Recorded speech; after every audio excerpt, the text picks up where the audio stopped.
Alors, vous savez que j'attache beaucoup d'importance au décryptage du langage, hein, et que ceux qui ne veulent pas reconnaître la différence entre le masculin et le féminin, il ferait bien de ne pas utiliser la langue, parce que les langues sont marquées par le masculin et le féminin. Et d'ailleurs, paradoxalement, l'écriture inclusive, elle renforce la distinction entre le masculin et le féminin. Et je voudrais vous parler aujourd'hui de l'article défini et l'article indéfini, le et le un.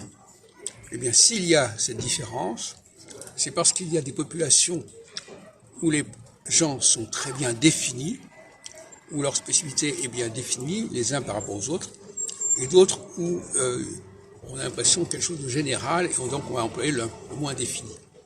Quand on est en face d'une population dont on n'arrive pas à distinguer les membres, on est dans l'indéfini. Quand on n'arrive pas à une population où chacun a une individuation bien marquée, on est dans l'article défini. Donc, c'est pas du tout la même chose. Et je voudrais dire aussi que l'universalisme, quand on parle d'universalisme, en réalité, ça va avec l'individualisme.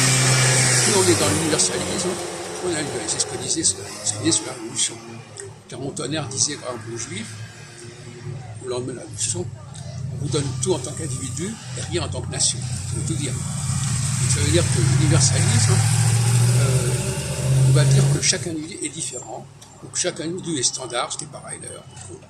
On va traiter tout le monde de la même manière. Aussi, l'individualisme ici, c'est une standardisation de la société.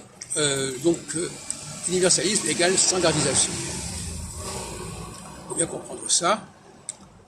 Et par conséquent, un refus de définir les choses, un refus de classer, un refus des catégories. Napoléon, quand il est intervenu sur la question du Sanhédrin, il a voulu que chaque groupe soit distinct. Donc, en ce sens-là, il prend le contre-pied de la révolution sur le niveau de l'individu.